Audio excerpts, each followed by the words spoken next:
In today's video, I'm going to teach you how to present on another screen Google Slides. If you've ever wanted your audience to see only the slides while you keep your speaker, notes, timers, and controls private, this walkthrough is for you.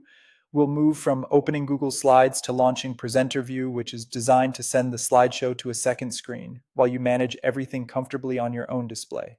Start by going to the Google Slides homepage. This is where you can access all your presentations and the template options. On that home screen, look for the section labeled Recently Used Templates. Opening this area is a quick way to jump back into templates and designs you've worked with before, so you don't have to start from scratch or dig through folders.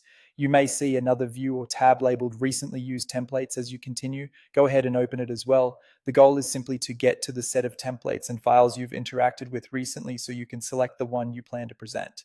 Next, click the highlighted presentation you want to use. That selection will open the file in the Google Slides editor. Give the page a moment to load so all slides, images, and notes are ready. Once your deck is open, look to the top right corner of the Slides editor for the slideshow button. It typically has a small arrow that reveals more options. Click Slideshow to open its menu, and if the menu is longer than your screen shows at first, scroll down within that menu so you can see everything available. From that slideshow menu, choose Presenter View. This is the key action that sets up a professional two-screen experience. Presenter View opens a dedicated control window for you, showing your current slide, the next slide preview, your speaker notes, and a running timer. At the same time, it launches a clean audience-facing window that contains only the slides. If you're connected to a second monitor, TV, or projector, Google Slides will direct that clean audience window to the other screen while your controls remain on your main display.